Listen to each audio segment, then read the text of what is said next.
Um, One of the successes I see that y'all have had over the last like year and a half, 2 years, is this movement of whose ear you have. Because there's a sense that nobody was paying attention, nobody was listening, and now there's a master plan being put together and you're all up in that business. So can you talk a little bit about how did you go, how did people here in Roswell go from feeling like you didn't have a voice to having a seat at the table and maybe a little bit more power? I think that probably developed when they saw the organizing happening, when they saw that we were collecting petitions, that we were um, talking to the people that vote them in, and they wanted to know what we were hearing. Um, then they saw the work, you know, without the help from our municipalities, we were still getting the work completed. Um, and there's power behind that. And I think that they wanted to, I think they knew it was in their best interest to reach out and to start listening to what we're hearing. So a lot of it was making the organizing visible um, and seen, Yes. right?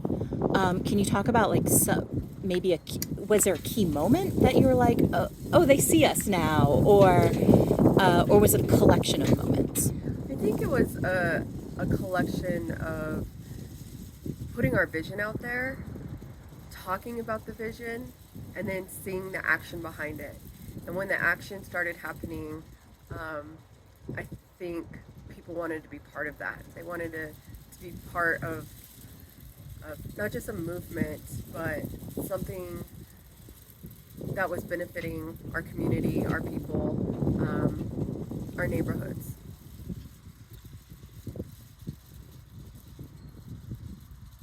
Um,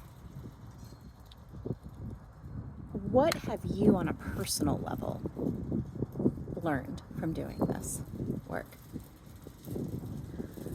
Um, I guess I've been doing social justice work for about 20 years, and I didn't even realize I was doing it.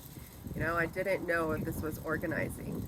Um, so the structure of learning how to organize um, has given me tools that I think brought me to a different level, to actually see the vision come true.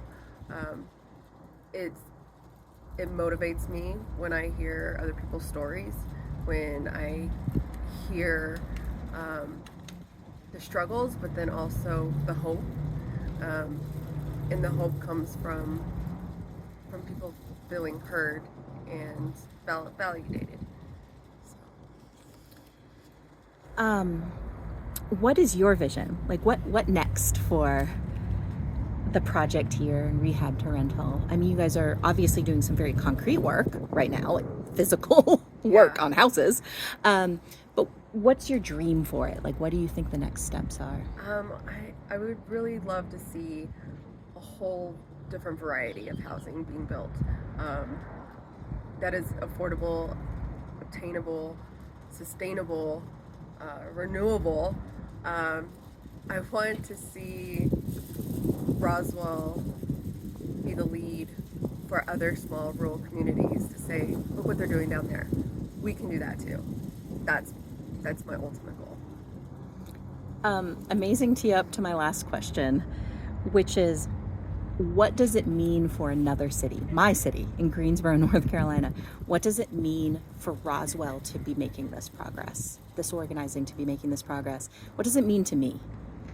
It means I think other communities can look at what we're doing and realize that it's not attainable. That this is something that they can do, and it all starts with a group of friends chatting, like-minded people coming together to say that they want to see the change happen. I want other communities to look at Roswell and say, look at the growth that they can make in such a short amount of time, and we can do that too.